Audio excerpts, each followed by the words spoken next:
We are close to the celebration of Sri Ramanavami that falls on 1st of April. The 1st of April is Sunday, I believe. I would like to say a few words concerning Sri Ramanavami, the life with Baba. It was in the year 1988. Swami, surrounded by students, materialized a beautiful ring, a very beautiful ring, big size. And it was white stone.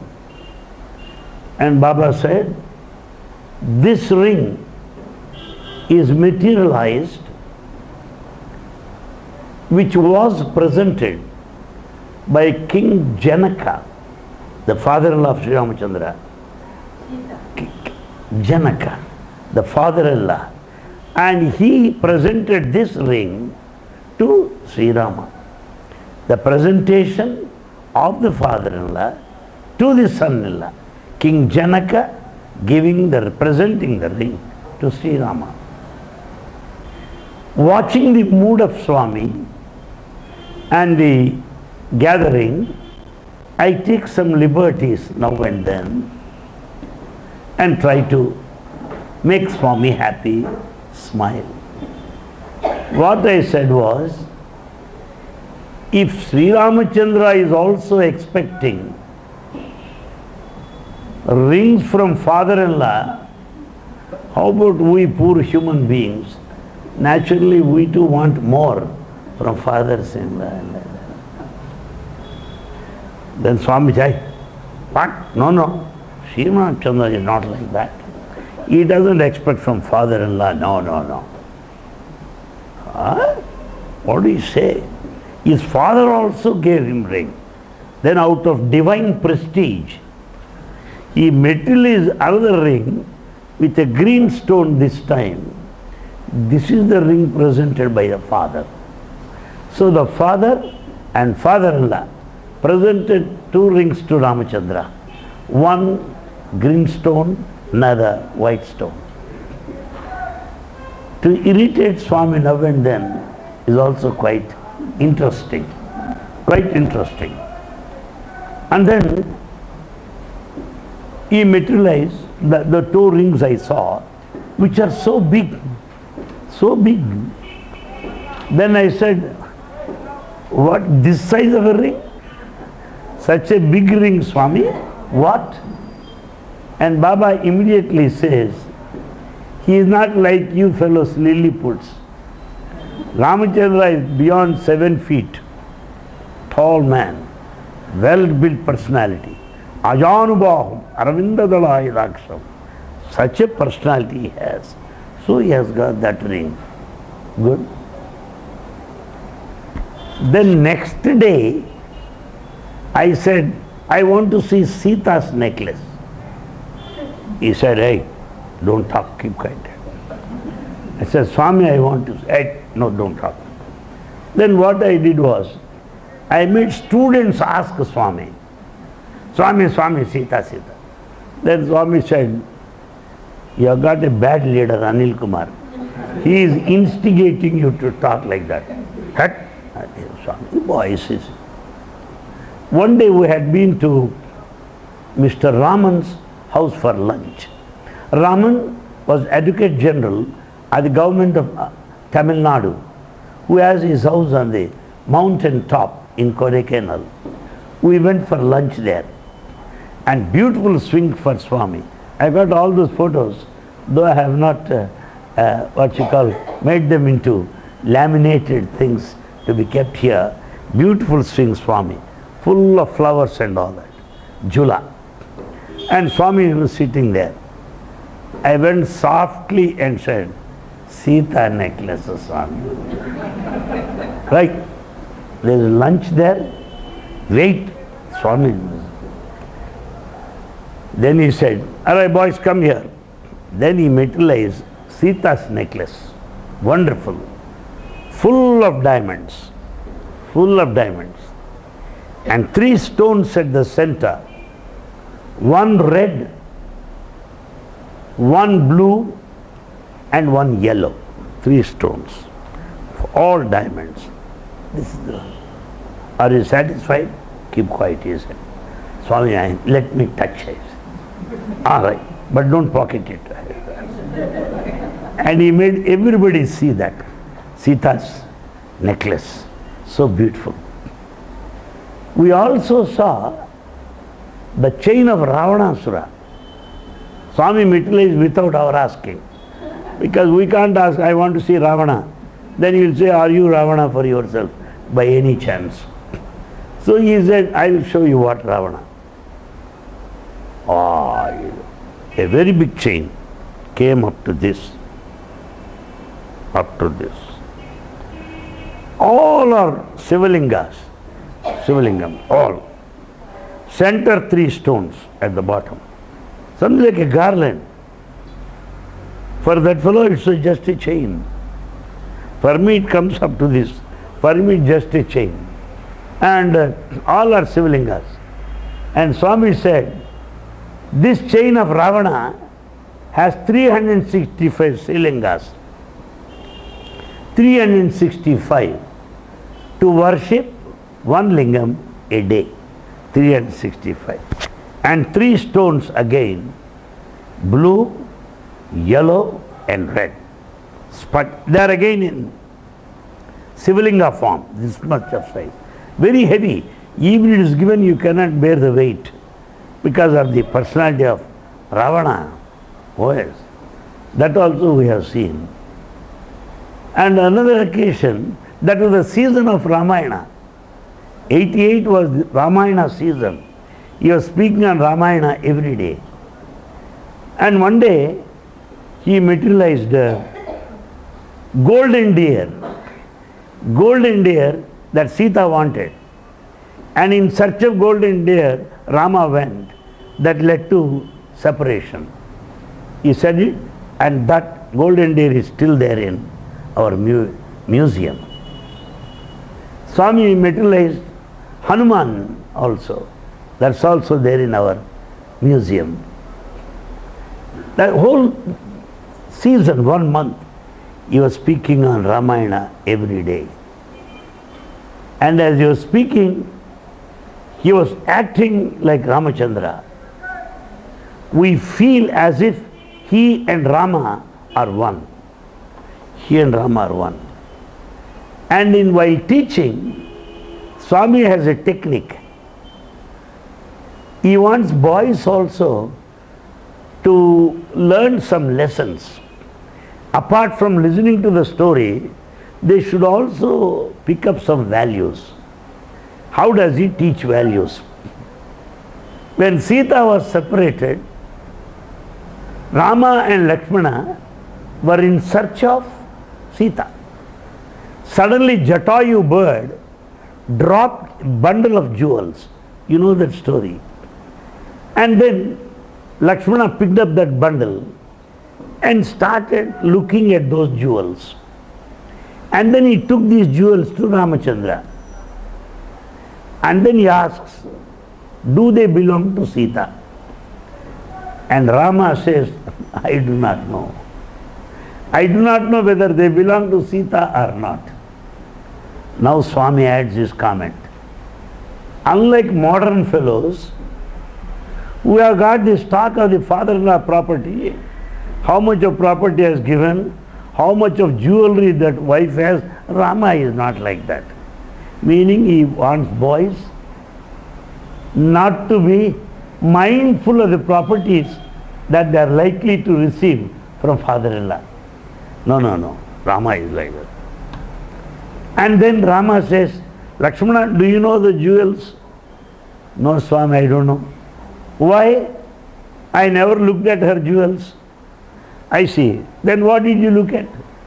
I looked at her feet every day. Why? I used to do namaskar. So what do you know? I know her toe rings. I know her toe rings. Andelu. Toe rings. Now these are the toe rings of Sita. Then Swami says, Though Lakshmana and Sita were there, Ram, only 3 people. Lakshmana maintained that very high standards of ethics and character that he never noticed at the jewels of Sita Mata, his sister-in-law. Like that, Swami interprets values while narrating the story to the boys so that they would learn lessons. And Swami also said another thing. It seems Rama and Lakshmana Sita went into the forest and happened to get into a hermitage, Rishyashrama, hermitage. And they were in the dress of saints only. They were not having crowns and all that, wearing ochre robes and like any other saint. But faces are brilliant. Rama's face brilliant, Lakshmana, Sita. So now Swami says, Sita went and sat among the ladies. Rama and Lakshmana went, sat among the gents. Same procedure in those days also. Men on one side, women on the other side. Oh, same procedure. Action replayed. Very good. And then people started looking at these people. Who is this man with a brilliant face? Who is this lady with a charming face? They came to her, all other ladies. Good to see you.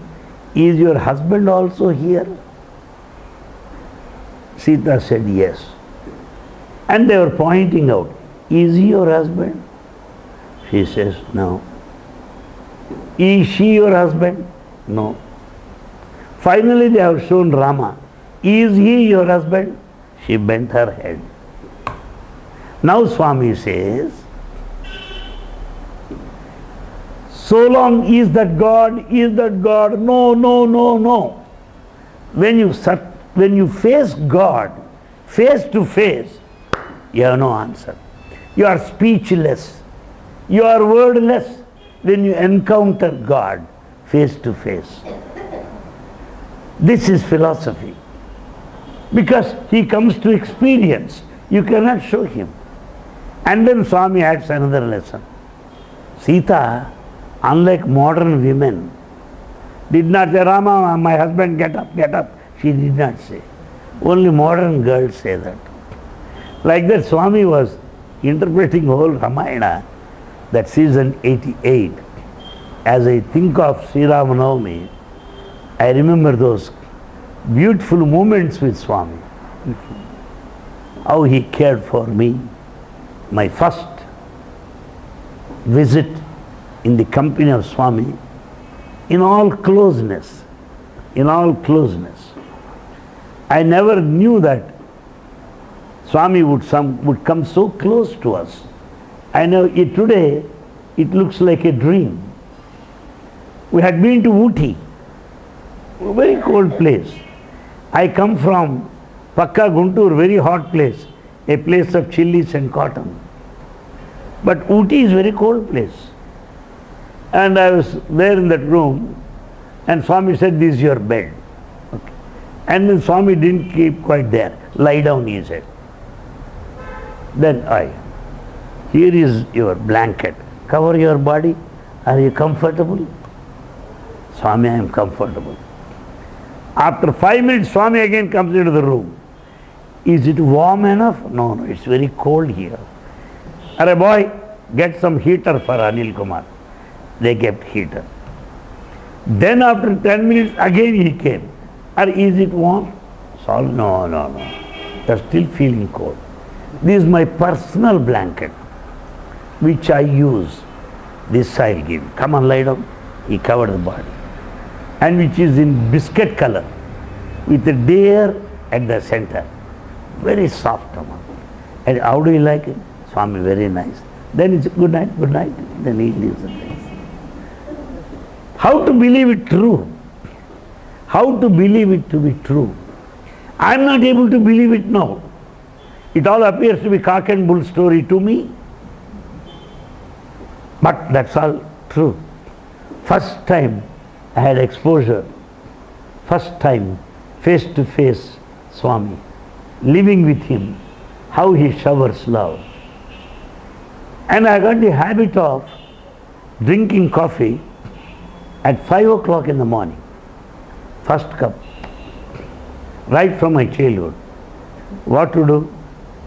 Swami's breakfast time is 7:30. I should have 5 o'clock. So what I did was, I went into the kitchen. I got introduced myself to those cooks. There are two cooks. One is Sai Krishna, other fellow's name I don't remember.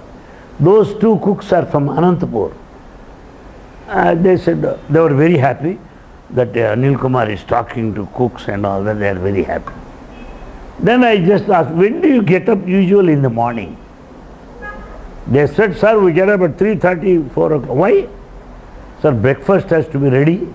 We have to make breakfast for all these people. Then how about your coffee, huh? Sir, we make our coffee and drink first and then start our work. Make one more extra cup from tomorrow. One more. Like that, I managed to have that extra cup of coffee morning 5 o'clock. Something like a black market. Unofficial. After 4 days, Swami sat on the chair.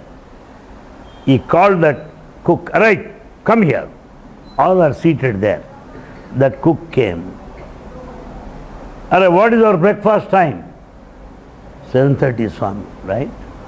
What do you serve? Tiffin and coffee. But you are serving coffee to one fellow at 5 o'clock in the morning. Is this your grandfather's property? I'll kick you out, useless fellow. He shouted at him. Then I was in jitters. First time being close to Swami. Then I said softly, Swami, it is I that drink coffee every day like that. It is not his mistake. Then he looked at me and laughed and said, why do you drink coffee so many times? Then he said, no. If you drink more and more, you will be dark in complexion. Don't drink so much. 2 cups are enough. And turned to that cook and said, you serving coffee this time as many times he asks. You follow my instructions after this trip. Now you be as usual. And call the cook, serve him coffee as many times as he wants. A permanent instruction given to him. What a lovely period it is. What a fountain of love. The flood of love. And the food served was so soft. In Tamil Nadu, they don't eat hot stuff. Bland diet, but little better. The Karnataka is much less. And I was feeling difficulty. Then Swami said, Anil, there was nothing to eat here. What to do? Swami, hey, don't worry. I brought 2 pickle bottles for you. Arey boy, bring from the kitchen. They brought 2 pickle bottles. Sir, he served me. And then he said, Arey, you can serve me also little bit to keep company with him. So, every day Swami and I too had some pickle every day. Who will care for us like that? Who will care to know our habits? Who will care to love as much of love that we have not received from our parents or from anybody? And one day he gave me a shirt, Philippines, made in Philippines, a shirt. And usually I wear stitched garments. I don't wear ready-made shirts in those days. And suddenly Swami gave me that shirt, Come on, wear, he said. In the hall before everybody, wear. Swami, how can I wear this here? All boys are here. Wear, what is there? So I'll go to my room and wear. And next, Swami was sitting here, next is my room. Then I went in. I didn't know they put so many pins there. I didn't understand that. It was taking time. Come on, Swami says that. What am I to do? Somehow I wore the shirt partly and came out. Swami laughed loudly. Then he called two boys, take him inside, help him remove those pins. Lovely. So, such a sweet God, such a sweet Lord. I am not able to digest the fact that I am away from Him. Impossible. He has gone into the blood, bone and marrow of our body. Impossible. So many jokes like that. And some kurma, they make some kurma other things. During breakfast or something like kurma stuff, full of condiments and all that. I am not used to that smell. I am not eating. He came there and said, eat. Swami, then he says, see, a devotee brought it here. If we don't eat, the devotee will feel so bad that whatever they prepared is not so tasteful. So they will feel bad. Taste. Ask them to serve a little, taste every item. You should learn that. Swami teaches them table manners and all that. To all boys also. Sometimes one fellow, while I am talking in a family informal way, hope you don't mind that. While eating, some rice particle was there on the lip of one student. He's MSc boy. Swami cannot say, useless fellow, you don't know how to eat. That's not nice. Swami saw that.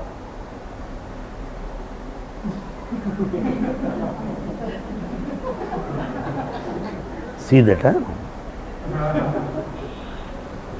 That fellow got the message immediately.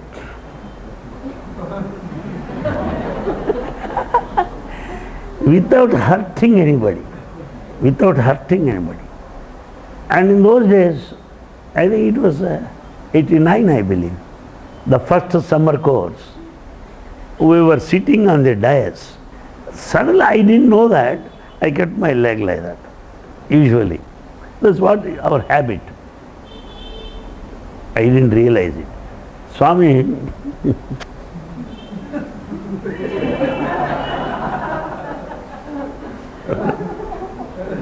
put the legs down.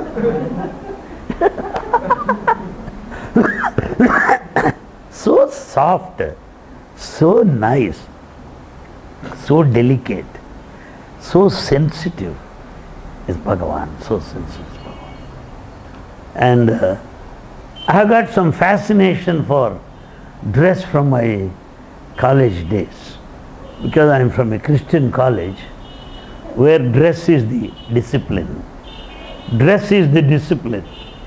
Because we cannot offend others' sight. We should be presentable as nicely as possible, more so as a teacher. So many students watch us. I cannot put a castor oil face and it's not like that. So one day I wore a new suit. Swami looked at it and said, Amy, what is importance today? Then I said, Swami, today is a Tamil New Year. Then he said, so you are Andhra fellow. You are from Andhra. Why do you have new dress? I said, Swami, having come to you, we celebrate all festivals. Doesn't matter whether it is Vishu, Kerala or Tamil, whatever may be. All are important. Arey, bluff master, I know. You are expecting that Swami will give a discourse. When Swami gives a discourse, he will wear a new suit and all will see that. I know. Then immediately Swami said, no, I can speak Tamil, you know that? I can speak fluently. Translation is not necessary. New dress waste. I'll speak. Then after 5 minutes he said, since you are already ready with the dress, come on, let us have translation. But this is Tamil Nadu. Many villagers are here. They don't know English. So what we shall do is, I will speak in Telugu. Major General Mahadevan will translate into Tamil. You translate to English. Today we will have 2 translations. One Tamil, because it is Tamil Nadu. Another English, because the new dress. Would you believe all that true? I am not able to believe all that to be true today, because that has gone into the history. But one thing is this, that which keeps me alive still, only this, the memories, memoirs, reminiscences, glimpses of the divinity, that made me so happy.